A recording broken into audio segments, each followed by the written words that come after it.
मार्कू चॅप्टर 4 वोंप्याची वोपार. दुसरी तो दोर्याचे धोडेर शिकोवंक लागलो, पूण लोकांचो येदो व्हडलो जोमो ताचे भोंवती एकटवलो की तो दोर्यांत आसलोल्या एका ओड्यार चडून बसलो आनी सगलो लोक धोडेर दोर्याचे वाटेन रावलो.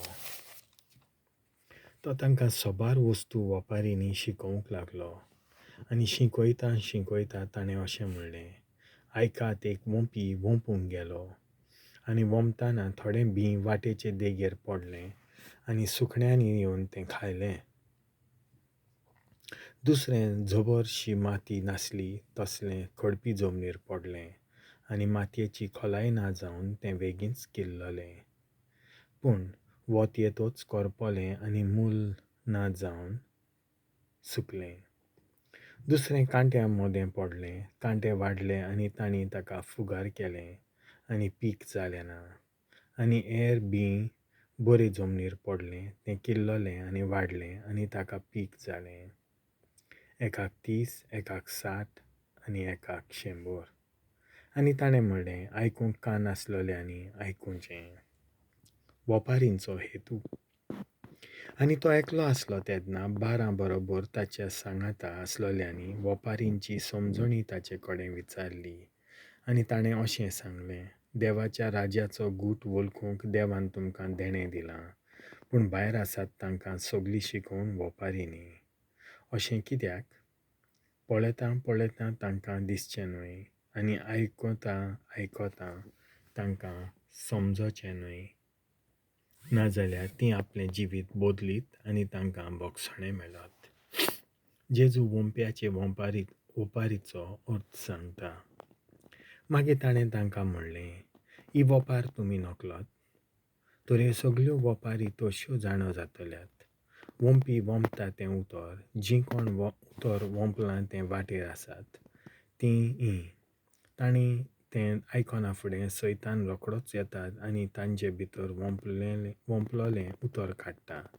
तेच परी खडपी जमनीर वोंपलोलीं म्हळ्यार उतर आयकतोच रोखडींच खुशालकायेन तें घेतात, पूण तांकां आपणा भितर पाळा ना देखून तीं चड वगत तोगोनात. उतराक लागून विघ्न वो दोमाळो येना फुडें तीं रोखडींच भावार्था थावन कडसरून वेतात. आनी कांट्यां मदें वोंपलोलीं तीं आसात आनी उतर आयकतात, पूण ह्या संवसाराचे हुस्के, गिरेस्तकायेची भूल आनी हेर वायट वोंडोवण्यो भितर सरून उतर दामून दवरतात आनी ताका पीक जायना. आनी बरे जमनीर वोंपलोलीं आसात. हीं उतर आयकतात, तें मानून घेतात आनी पीक दितात, एकाक 30, एकाक 60 आनी एकाक 100. पायले पोंदाक पोंटी. ताणें अशेंय म्हणलें, कोण तरी पोंटी पायले पोंदाक वो बाजे तोंडार दवरूंक हाडटा. एका पेडाचेर दवरूंक न्हय, तर उपरांत उक्तें जावचें ना तसलें कांयच आतां लिपलोलें ना आनी तें गुपीत दवरूंक ना बगर मागीर उक्तें जावचें पासत आयकूंक कोणाक कान आसल्यार तांणी आयकुचें. आनी तांकां सांगलें, तुमी आयकतात ताची चोत्राय दवरात. तुमी जोगतात त्याच मापान देव तुमकां परत शकतलो आनी ओदीकूय दितलो, कित्याक आसा तांकां देव आनीक दितलो आनी ना तांचे कडलें कितें आसा तेंय तो काडून घेतलो. आपशींच वाडट्या बियांची वोपार. आनीकूय ताणें म्हणलें, देवाचें राज अशें, एक मनीस आपल्या शेतांत बीं वोंपता. रात आनी दीस तो न्हिदलोलो आसूं वो जागो आसूं बीं किल्लता आनी वाडटा. हें कशें तें तो कांयच नकलो. जमीन आपणा अस्तंगी फळ दिता, पयलीं पालो, मागीर कणस आनी शेकी कणसांत गुलगुलीत गोठो, आनी शेत पिकतोच लुवणी पावली म्हणून रोखडोच तो विळो लायता. सांसवाच्या बियांची वोपर. त्या भायर ताणें म्हणलें, देवाचें राज कित्याक सर करुया वो कसली वोपार घालून तें चितारुया. तें सांसवाच्या कोण्या पुरी.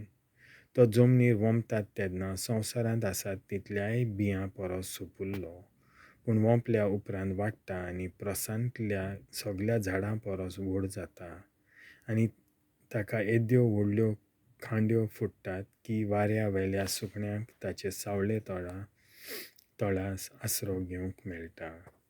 तांच्यान आयकूंक घेवंक जाता तसल्या सोबार ओपारींनी तो तांकां आपलो निरोप दितालो. ओपारी शिवाय तांचे कडेन उलयनासलो, पूण कुशीन आसतना आपल्या शिसांक सगळें फोडून सांगतालो. देव मोड थोंडायता. त्याच दिसा सांज जातच ताणें तांकां सांगलें, पलतडी या, आनी त्या लोकांक सोडून ताका असलो तसो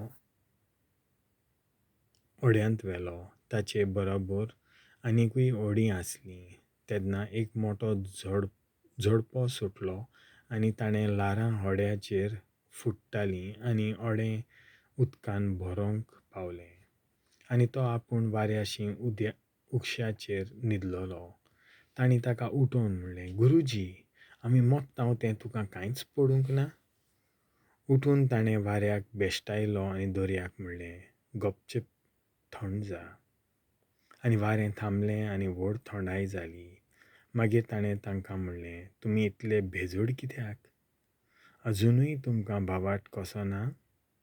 तेन्ना ते जोबार भियेले आनी एकामेकाक म्हणूंक लागले, हो कोण म्हूण जायत तर वारो आनी दर्या पर्यंत ताचें आयकतात?